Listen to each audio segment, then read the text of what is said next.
So this is a short video of my ascent up Imogene from Ouray to the pass summit on Friday last week.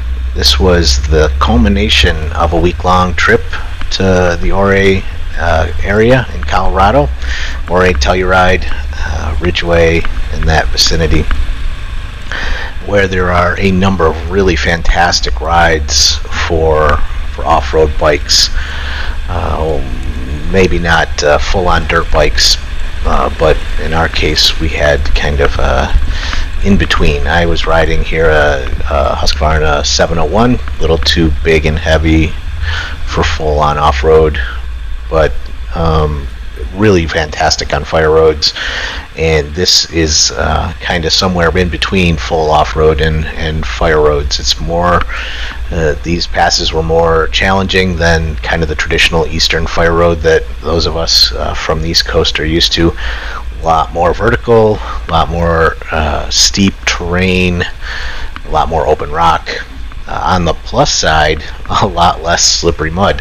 So it was an interesting trade-off. I actually think the riding out there was more fun overall. Riding in mud with these heavy bikes is not very much fun. Anyway, this is the Imogene climb from Ouray. This was, we did the climb from the other side at the beginning of the week, so this was kind of a redemption for me, because that first trip over Imogene was really challenging for our group. I had there were five of us that went out to Colorado. There were three of us that were on 690-701 KTMs, essentially. The Husqvarna is a KTM. One person on a 790 KTM, and that bike is a little too big, a little too ADV, and a little not enough dirt focused for this particular kind of riding. And he was having some difficulty with traction, just because of the weight and the how much power it has and so on. And then one 500 EXC, who he was the best rider of the group, but he also had probably the perfect bike for these conditions, and he looked like he was having a lot of fun. Actually, we had a lot of fun too, but a lot of it was learning how to handle these bigger bikes and learning how to handle this more challenging vertical kind of terrain. This particular entrance onto Imogene Pass is I call it the upper entrance. The lower entrance is shorter and it's a little easier. The upper entrance, if you miss that lower entrance, which is, I'd like to say that I did this on purpose, but I actually did it on accident because I missed the first entrance to Imogene from the Ouray side. So I just grabbed this one, and it's fun. It's worth doing, but it's longer. You're actually going back downhill to get to the Imogene Pass trail. So you're in a way you're backtracking. The road that I came up is to the left in this shot, basically going up this same valley, and the Imogene Pass is actually straight ahead of me going to the right. So you'll see we get closer and closer to it, and then we drop onto it, and then we start climbing again.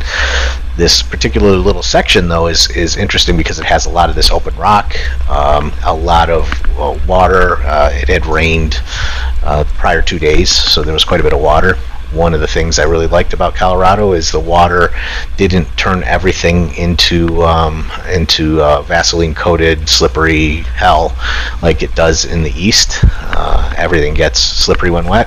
Out there, the traction seemed to stay really solid. Now, that's not uniformly true for all the different routes. I'm told that Corkscrew Gulch gets pretty ugly when it's wet. It's got a different kind of soil, and it is also really steep. So I wouldn't want to be on it when wet. That's when I would avoid when you're wet, when you're in wet conditions. Anyway, this video is shot on a GoPro, helmet mounted. It actually doesn't do a very good job of showing how steep it is. This particular section, for instance, is really steep, and it's hard to tell. It almost looks like you're kind of just cruising along on a flat road, but trust me, there's no flat on these trails. If you're not from Colorado and you're thinking about going out, this is kind of one of the classic trips for these kinds of bikes. I first of all would say absolutely do it. It's awesome. And then I would also say don't trust the video that you see online. It's a lot more vertical involved than it looks like. I mean, obviously, if you look at the elevation maps, you'll see that you're going up from kind of 8,000 feet to 13,000 feet, which is a lot of vertical. But that doesn't really give you the visceral impression of what it's actually like. So it's pretty cool, but at the same time, you learn a lot of skills in a hurry. I wouldn't actually recommend Imogene for the first pass to try when you get there.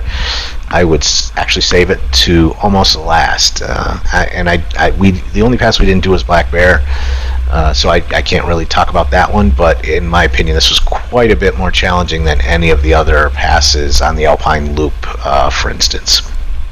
I would actually suggest motorcycles start with Engineer and Cinnamon. Just basically avoid that last little bit of Engineer going down into Ouray, and essentially just do a Cinnamon Engineer loop to Lake Town, and then turn to Ouray by dropping down into Corkscrew Gulch, over Hurricane and California passes, or you can take the road down into Silverton and return on the $1 Million Highway a little bit farther. But if it's your first day, maybe it's a little better to just do the 2 passes instead of trying to do all 4. We did do all 4 at one point, but it was later on in the trip that we did that. So I think sequencing things so that they're easier to more difficult will help you in the long run. There's a really neat view to the left if you get those all the time, where you just kind of want to stop and look to the left and or to the right, and maybe even get off the road for a second and take a picture. It's just amazing views every time you turn around. This whole area is just amazingly beautiful. So anyway, Imogene's is a tricky first pass to try. I would actually save it for nearly last, and then this particular little offshoot, while it's fun, is not really necessary. So it really depends on how much time you have and whether you're interested in exploring some of the alternate routes. Here we're starting to drop down into the Imogene Pass Valley, which goes now straight ahead of us. The terrain here is pretty easy. It's again steep downhill, but there's pretty clear, smooth and solid surfaces for you to ride on. You can avoid kind of the loose rocks that tend to push the bike around unpredictably. I'm sure the dirt bike guys are used to that sort of thing. Me coming from an adventure touring background, I don't have as much experience on loose materials, so while I got quite a bit better over the course of the week, I certainly still was avoiding it even on Friday after a week of riding on this stuff, when at all possible. Pretty shortly we'll see Imogene Pass trail coming into view right down the hill. Again, kind of gives you an idea how steep things are, because we're basically looking straight down a steep little slope that we drop down to join it, and then immediately now we're going to start going back uphill. Imogene was a lot of fun the second time, with more confidence and kind of more trust in the performance of the bike. The first day that we did it, I think we had the impression from watching videos that it was pretty straightforward. I don't recall seeing anything saying it was the most difficult of the passes, which I think it is most likely. It's not Poughkeepsie Gulch, but out of all the different passes, Black Bear is the only one that has a tricky section that's remotely like this. And most of Black Bear is actually really, really easy. So overall, Imogene's harder than Black Bear, except for the steps, which is just kind of a very short section of it that gets very steep and has some challenging features to it. So at the same time, it's also a lot of fun to go up Imogene. It's fairly long, and it has a lot of fun road features, especially as you get higher.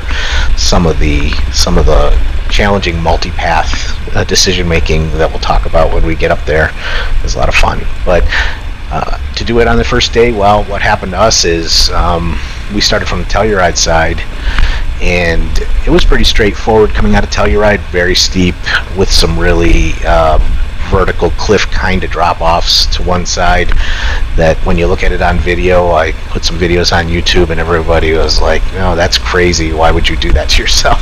But it isn't, it would be very bad to fall off of it, but you know, when you're doing it, if you're not afraid of heights, you kind of don't even notice. So I unless you really have a fear of heights, I wouldn't say that should keep you from doing things. Anyway, coming up from the Telluride side, that part was actually fun and fairly straightforward. We actually first ran into trouble when we got to a steep loose section that was right below kind of an old mining area, and it had loose stones on it, and I was actually the first person that had a problem. I basically was trying to pick a path. The path that I liked was along the left-hand side, and I got going up the steep section and ran into a stone or something that kicked my wheel into the bank, and I fell over. It was low speed, didn't really do any damage, but you know, I was the first person to crash, so that slowed us down. Then we started fighting with the other thing that's really challenging on these roads is if you do get stopped in a tricky spot, it can be really hard to get going again. In that case, we were on loose stone, and getting moving again was really hard. For us, the 500, no problem, light bike. A couple of stream crossings like right here, those are a lot of fun, but could be tricky if it's very wet and there's a lot more water. Anyway, the 500 didn't have much trouble. The 690s, the 3690 701s, we could get going if you turned off traction control, obviously, with a little effort, even on fairly steep sections. But if it's really loose, you just dug a hole, and you kind of had to back up and find a spot to get yourself some momentum. The 790 had a combination of weight and kind of more 50-50 tires instead of more dirt tires, and high gearing. I guess that's another point for both the 690s and 701s, and for the 790. I would go for far more aggressive gearing than stock for these roads where you can tractor up things easier. The gearing was way too high on all of those bikes. So, and it's super cheap to get a 14-tooth sprocket for the 701. We really should have done it. We actually started looking for a midweek and didn't find any. But in the next time we go out there, we're definitely going to have lower gearing, and that actually should make this a lot more fun. And the 790, I'll be surprised if he takes that out. Again, my guess is he'll have a smaller bike for the next time we go out. But once I had kind of tipped things over, the gentleman on the 790 actually had stopped, and he had a hell of a time getting up through that section, to the point where he had multiple tries and had to go back down to a flat to get started, and he also dropped the bike in that area. And kind of the other piece of Colorado that folks from the east, we hear about, but until you experience it, you don't. I guess you get it, but you don't get to experience it. And it's pretty interesting, is this altitude thing. None of us are. We're all older folks. We're in 40s and 50s, and we're not super athletic. None of us are in bad shape, but we weren't superstars, and that altitude was really knocked the wind out of you. You literally could walk 50 feet and be puffing for breath. and everything is steep, so you're either going uphill or downhill. So it's a challenging, can be very challenging to pick up your bike and then have enough energy to carry on and try to conquer whatever it is that just knocked you over. And with the 790, he's picking up a heavier bike, and not being used to the altitude. On Sunday, it really just wheezed him out. Here's a really steep section. This one is kind of typical of how I handled all of those, which is I'd stop and do a reconnoiter of the situation to try and figure out how the heck am I gonna deal with this. That one was quite the step. Probably if I'd had momentum, I could have just stayed on the inside and just powered right around that corner, but I got up above and essentially just figured, hey, the rocks were going to give you good traction, which is something I learned. The rocks give you good traction there. So then on Monday, that was one of the things that slowed us up, which is once you get out of breath, it takes a while to get energy back, so you have to pause. We didn't have enough water, another thing that we learned pretty quickly, and so Doug, who had the 790, was out of water and was picking up a heavy bike multiple times, and he just basically kind of got knocked out. so he was out of steam by the time we got to the summit. It took us quite a while to get to the summit, and then from the summit down, since he was now kind of exhausted, it took a long time with a lot of breaks, because the technical stuff that when you've got lots of energy, you could kind of work your way through and muscle through. If you're bonked out, it's super hard. So we started on the from the Telluride side right around lunchtime, 12:30ish, somewhere around there, and we didn't actually get done until 7:30. So it was like 6 hours plus getting across, which is much longer than it should be. And in fact, this particular video, which is my climb from the Ouray side to the summit, only took half an hour. So if I had kept going down the Telluride side, which is actually shorter, my guess is it would have been less than an hour to do the whole pass. So 7 times longer when you're not prepared and kind of don't know what you're getting into. I think doing California and Cinnamon first for motorcycle folks would be much better way of getting warmed up to these passes, and kind of learning how to handle different situations before you get into one of the more challenging passes like Imogene. And I think Imogene is the most challenging of the passes in that area. So I would actually save that one till last. So I would do Cinnamon and then Engineer, or vice versa. I think Cinnamon's easier than Engineer. Engineer is a lot more fun. Actually, it's one of my favorite passes of them all.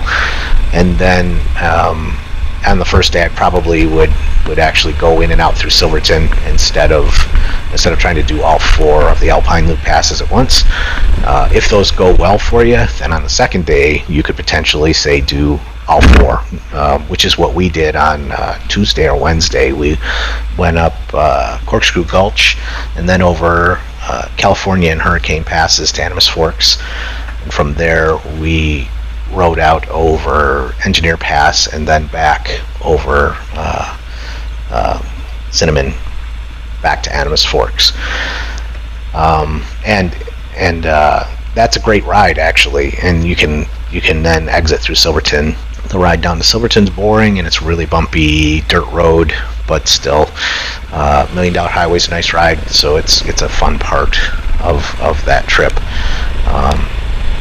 And even all 4 of those passes, by Wednesday we had kind of built enough confidence and skills that we did that entire ride, which was 115 miles, something like that, in a lot less time than just the attempt on Imogene on Sunday took. So So doing things in the right order makes it a lot more fun, and makes you it makes you able to kind of get things knocked off your list pretty quick, to the point where maybe doing them more than once becomes approachable if you're there for a whole week. Because I think if you warm up fast, you can do all the passes multiple times without any problem. Like I said, 4 passes in a day. You can do Black Bear and Imogene in a day, no problem, once you're kind of used to what you're going to deal with. Ophir is also a fun pass. It has some. They've done some. Everybody used to say it was the easiest. I don't think it's the easiest anymore, because looks like they had done some repairs at some point, and there were some loose rocks, some kind of baby head rocks on the Telluride side of the pass that are a little bit tricky going up, and even a little bit going down. It slows you down a bit. The first time we did it, it slowed us down quite a bit, because I hadn't done those sorts of large loose rocks that you can't avoid before, and none of us had. So it really, we had to learn how to deal with them. But once we realized, in that case, the rocks were pretty well settled, so they weren't moving around that much. It got much easier to handle them. It's really just keep the bike moving, and you're good to go. Up here you'll see a Jeep pulled over. It was really excellent how everybody made room for faster vehicles, made the trip very easy from that perspective.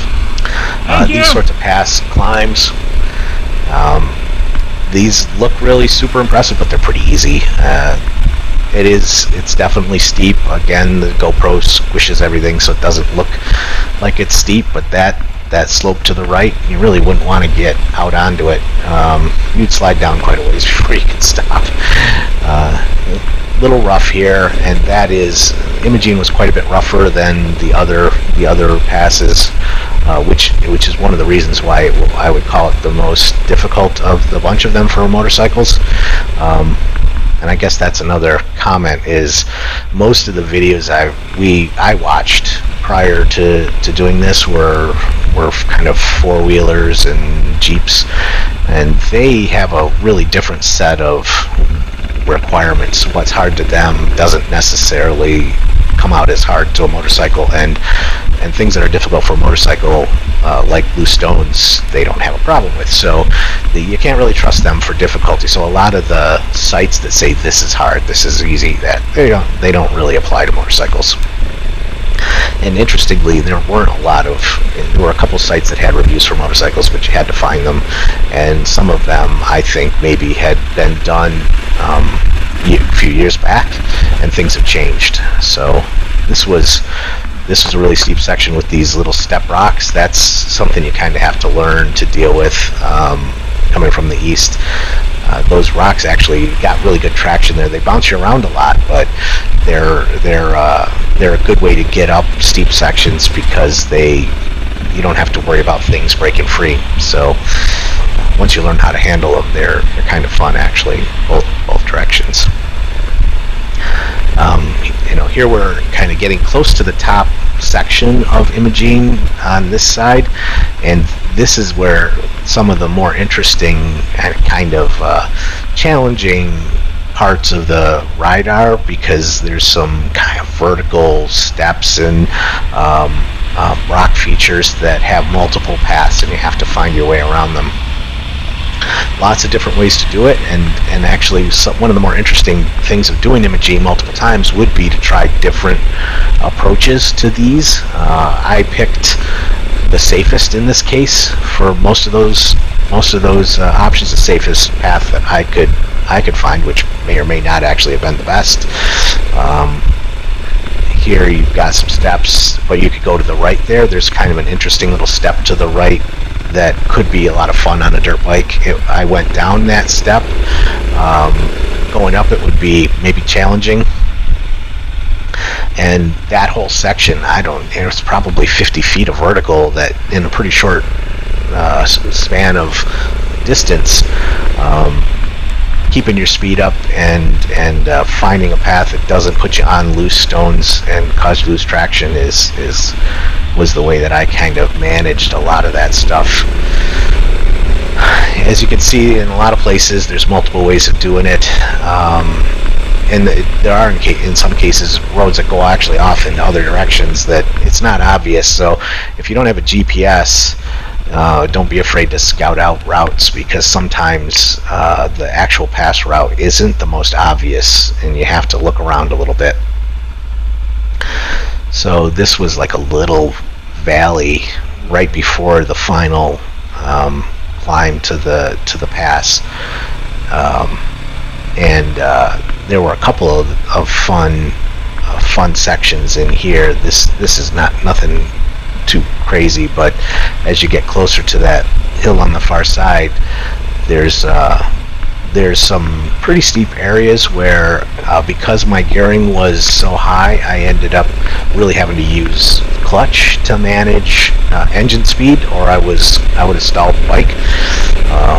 And stalling the bike on these steep sections, that's something that's actually a skill that's probably worth it practicing if you're getting ready to go out and you want to kind of have a good practice some things that might help you. Well, if you stall the bike on a slope, being able to back out of that when the terrain's not super smooth is actually pretty challenging. And while I fell the first time I fell, it was because like I said, I was actually moving and it hit a stone and bounced the front end over. But the other time I fell, I was actually stopped on a slope, and I put my feet down and tried to back down a little bit. There was a Jeep that was blocking the route, so I had to get out of his way. And as I tried to back down, I got to a spot where all of a sudden my left foot, there was nothing under it, and I fell over. And I wasn't the only person that did that in the course of the week. Two other people were pretty much the same problem, where they had to stop for one reason or another on a slope and got themselves into trouble. So don't stop on a slope if you can avoid it. That's the first thing. This is a really steep section, but if you do have to stop, backing up, just be careful, and if you can go straight back and avoid any treacherous footing, that's obviously the way to do it. But if you can't, then if you practice how to handle a bike backing up, maybe it'll make your life a little easier. I don't know exactly what exercises you would do, but that was a tricky section right there. Very steep, but hard to tell that it is as steep as it is. Here, I think I was trying to figure out where the hell am I supposed to go. So it's an interesting, as you get towards the top, the road tends to wander a little bit. I don't think I had any major problems figuring out where the road was, but in a couple of spots I was like, right here, where do you go? So you can go straight up the stone, you can go to the left, or you can go to the right. I think I chose the right here. And when I came down, I chose the left, and both of them worked just fine. I think if you were, once you're more comfortable, going straight up that stone probably would be a lot of fun. You'd want to have some velocity. It was super steep. I mean, this is super steep. That was even worse. So as you can see, that's the other thing that you could potentially practice, is starting and stopping on hills and managing low speed velocity with clutch. What I found is, and you could hear it there, is because as you're tractoring up these steep sections, you are actually have a fairly high throttle setting. If you pull the clutch in, it tends to rev out on you, which is not so great for your clutch. So ideally, you would pull the clutch in a little bit and then manage the throttle so it doesn't rev out, but is allowed to get a little bit more velocity, get more into the power. I think a lot of that gets much easier with better gearing. Like I said, the 701 is geared way too high for this, but it was still doable. It just required some finesse that I'd never had to do before. So here's the pass. I'm told that if you go along that ridgeline, there's actually like an old fort or something. There's some features over on the far side. I never did go over there. That's the Telluride side of the pass. Jesus, these passes are just crazy beautiful. So it was it was wet that day, and you can actually see rain falling in the distance. So I didn't spend much time up here, but I did pause long enough to get a picture and check the map and set it for the return trip. I do use the GPS just again to help me when things get confusing. And actually, that Garmin XP was pretty good about pass road. The pass roads were all in there and they were accurate, so that was cool. But it was a lot of fun. The climb was a lot of fun, and that overall trip was fantastic. It was. I think I spent $1,000 on that trip, and it was the cheapest vacation I had and the most fun I've had for quite a while. So I highly recommend it for anyone who's interested in kind of light off-road with these sorts of bikes. Absolutely fantastic. Thanks a lot.